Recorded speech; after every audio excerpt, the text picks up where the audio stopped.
नमस्कार, आप देख रहे हैं एनबीसी भारत और मैं हूं आपके साथ पल्लवी सिंह। आप सभी को कृष्ण जन्माष्टमी की ढेरों शुभकामनाएं। आपको मैं आज बताती हूं श्री कृष्ण जन्माष्टमी की पूरी कहानी। भाद्रपद मास के कृष्ण पक्ष की अष्टमी तिथि को श्री कृष्ण जन्माष्टमी का पर्व मनाया जाता है। इस दिन श्री कृष्ण का जन्म हुआ था। बच्चों में अक्सर श्री कृष्ण के जन्म की कथा बहुत प्रचलित होती है। साथ ही कृष्ण जन्माष्टमी के दिन श्री कृष्ण जन्म की इस पवित्र कथा का पाठ जरूर करना चाहिए। EV India Expo is the best public interactive platform for resources sharing, product purchase and brand display for the people and industry. Come and be the witness of an international electric motor vehicle show. EV India Expo, 14th to 16th September 2023, India Expo Center, Greater Noida.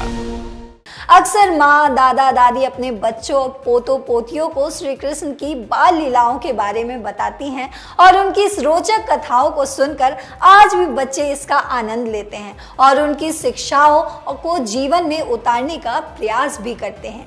Shri Krishna का जन्म भाद्रपद मास की रात में रोहिणी नक्षत्र में मथुरा के कारागार में हुआ था। वासुदेव की पत्नी देवकी के गर्भ से भगवान श्री कृष्ण का जन्म हुआ था। मथुरा के राजा कंस की बहन देवकी का विवाह वासुदेव से हुआ। एक बार कंस अपनी बहन को उसके ससुराल पहुंचाने जा रहे थे, तभी रास्ते में भविष्यवाणी हुई, हे कंस, जिस देवकी को तू बड़े प्रेम से ले जा रहा है उसी में तेरा काल बसता है। इसके गर्भ से उत्पन्न होने वाला 8वां संतान तेरा वध करेगा।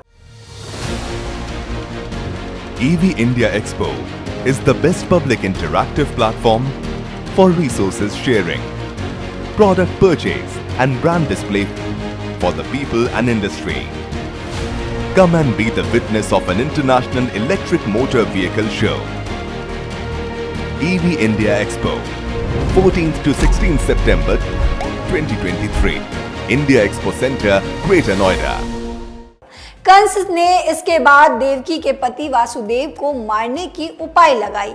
देवकी ने अपने भाई को वासुदेव को मारने से रोका और कहा, मेरे गर्भ से जो भी संतान पैदा होगी उसे मैं तुम्हारे हवाले कर दूंगी। वासुदेव को मारने से कोई लाभ नहीं होगा। कंस ने देवकी की इस बात को मान लिया और मथुरा वापस चला गया। साथ ही देवकी और वासुदेव को कारागृह में डाल दिया। वासुदेव और देवकी के एक एक करके सभी संतानों को, सभी बच्चों को कंस ने मार दिया। अब 8वां बच्चा होने वाला था। वहीं नंद और यशोदा को भी बच्चा होने वाला था। उन्होंने वासुदेव और देवकी के दुखी जीवन को देखकर एक उपाय सोचा।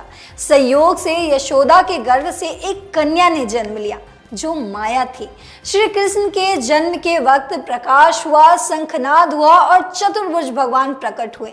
वासुदेव और देवकी भगवान के चरणों में गिर पड़े।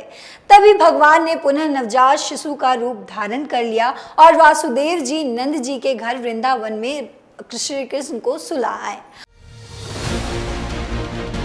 EV India Expo is the best public interactive platform for resources sharing, product purchase and brand display for the people and industry. Come and be the witness of an international electric motor vehicle show.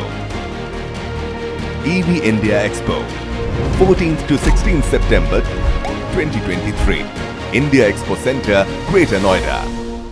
और उनकी घर जन्मी कन्या को अपने साथ ले आए। जब कंस को सूचना मिली कि वासुदेव और देवकी की 8वीं संतान पैदा हो चुकी है, तो कंस ने नवजात कन्या को छीनकर पृथ्वी पर पटक दिया। कन्या आकाश में उड़ गई और कहकर गई, अरे मूर्ख, मुझे मारने से क्या होगा? तुझे मारने वाला जन्म ले चुका है और वही तुझे तेरे पापों का दंड भी देगा। जिसके बाद श्री कृष्ण और कंस के युद्ध का आरंभ हुआ जो कई वर्षों तक चला।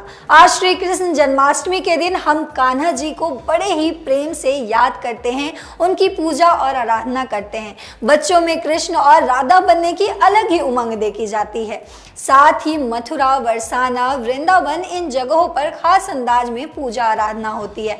आप सभी को एक बार फिर से मेरी और एनबीसी की पूरी टीम की ओर से जन्माष्टमी की ढेरों शुभकामनाएं।